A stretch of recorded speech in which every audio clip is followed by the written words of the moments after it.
Bai tô họt vịa, hao trò bỏ hở côn ướn, hù họt chảo Giêsu.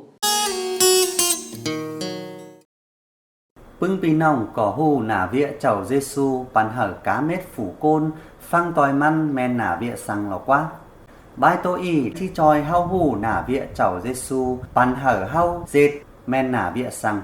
Bai tô y áo nặng bắp chiên quam chảo bùa phả, liều lầy tẻm ọ bai tô tiền xưa, hở pi nòng hù ngày xưa, so pi nòng coi áo chờ phăng áo nơ. Chơ chảo Giêsu tài biến áo bắp xôi hở phủ côn, liều cưn hanh ma, măn có nhăng rú nặng tênh mương lùm, xí xíp mư mớ.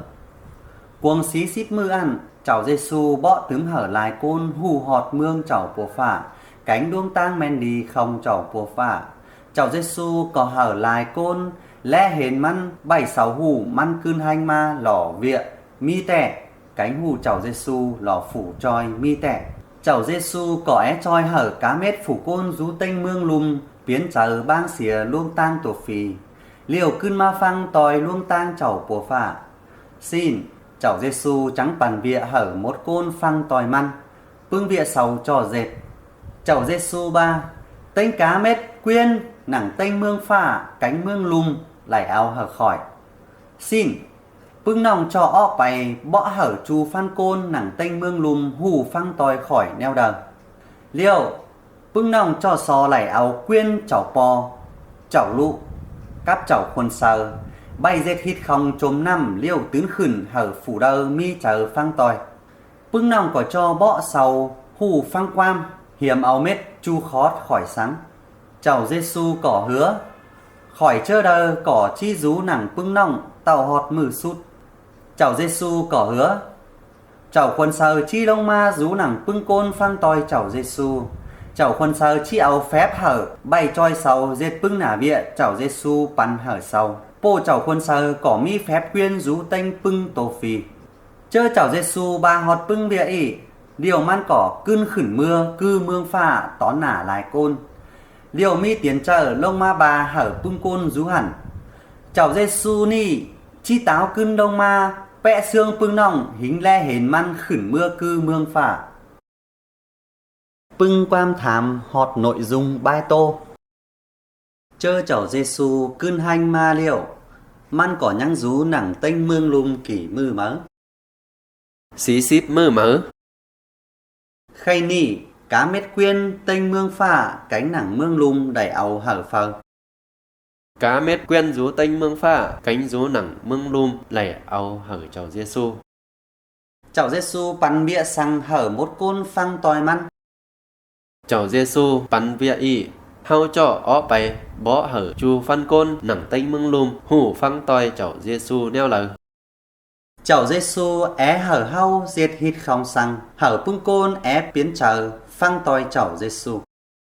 Hít không chốm nằm liều tướn khửn. Chảo Giêsu có é hở hau bỏ hở côn ướn, sầu cho dệt neo lờ cắp chu khót chảo Giêsu sáng.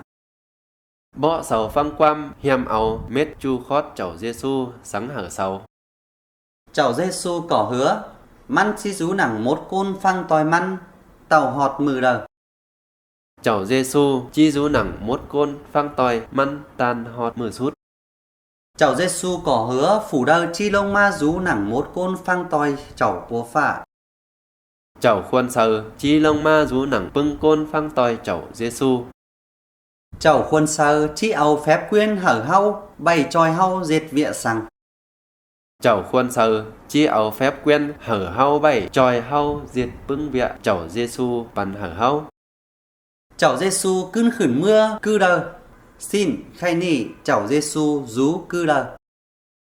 Chảo Giêsu cưn khửn mưa cư mương phả. Xin khay nỉ chảo Giêsu rú cư mương phả.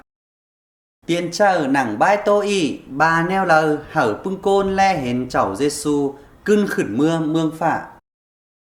Tiền chờ ăn ba chảo Giêsu ni chi táo cưn đông ma bé xương pưng nòng hến măn khửn mưa cư mương phả.